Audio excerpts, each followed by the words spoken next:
સાબરકાંઠામાં ઘઉંના વાવેતરમાં 4000 હેક્ટરનો વધારો. નહેર દ્વારા સમયસર પાણી મળતા ખેડૂતોમાં જોવા મળ્યો આનંદ.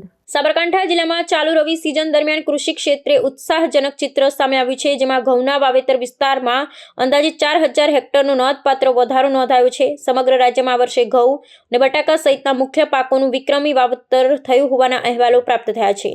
ગત ચોમાસામાં થયેલા પુષ્કળ વરસાદને કારણે જમીનમાં ભેજનું પ્રમાણ જળવાઈ રહેતા અને અનુકૂળ હવામાનને પગલે ખેડૂતોએ મોટા પાયે વાવણી કાર્ય હાથ ધર્યું છે, જેનાથી કૃષિ ઉત્પાદનમાં પણ મોટો ઉછાળો આવવાની આશા સેવાઈ રહી છે.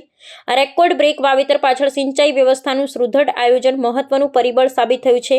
પાછોતરા વરસાદ બાદ જ્યારે પાકને પાણીની જરૂરિયાત હતી, ત્યારે રાજ્ય સરકાર અને સિંચાઈ વિભાગ દ્વારા નહેર નેટવર્ક મારફતે સમયસર પાણી છોડવામાં આવ્યું હતું. સાબરકાંઠાના અંતરિયાળ વિસ્તારોમાં પણ કેનાલ દ્વારા પૂરતું પાણી ઉપલબ્ધ કરાવાતા ખેડૂતોએ પરંપરાગત પાકોની સાથે રોકડીયો પાક તરફ પણ વધુ ધ્યાન કેન્દ્રિત કર્યું છે. વહીવટીતંત્રના હકારાત્મક અભિગમથી જિલ્લાના કૃષિ અર્થતંત્રને નવું બળ મળ્યું છે. કૃષિ નિષ્ણાંતોને મતે પાણીની સુવિધા અને આધુનિક ખેત પદ્ધતિઓના સમન્વયથી આગામી સમયમાં લણણીની પ્રક્રિયામાં પણ સારા પરિણામો જોવા મળશે.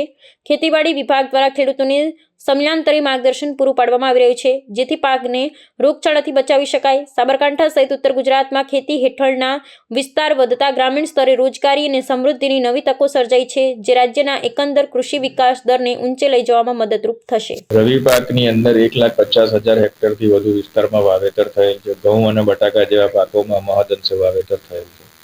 ઘઉંમાં 78,000 હેક્ટરની આસપાસનું વાવેતર જોવા મળ્યું છે, જ્યારે બટાકામાં પણ 40,000 હેક્ટરથી વધુ વિસ્તારમાં વાવેતર થયેલ છે. ગત વર્ષની સરખામણી કરતાં ગત વર્ષે 1,45,000 હેક્ટર જેટલું વાવેતર નોંધાયેલ હતું, જેમાં ઘઉંમાં 76,000 હેક્ટર અને બટાકામાં 38,000 હેક્ટર જેટલું વાવેતર થયેલ છે.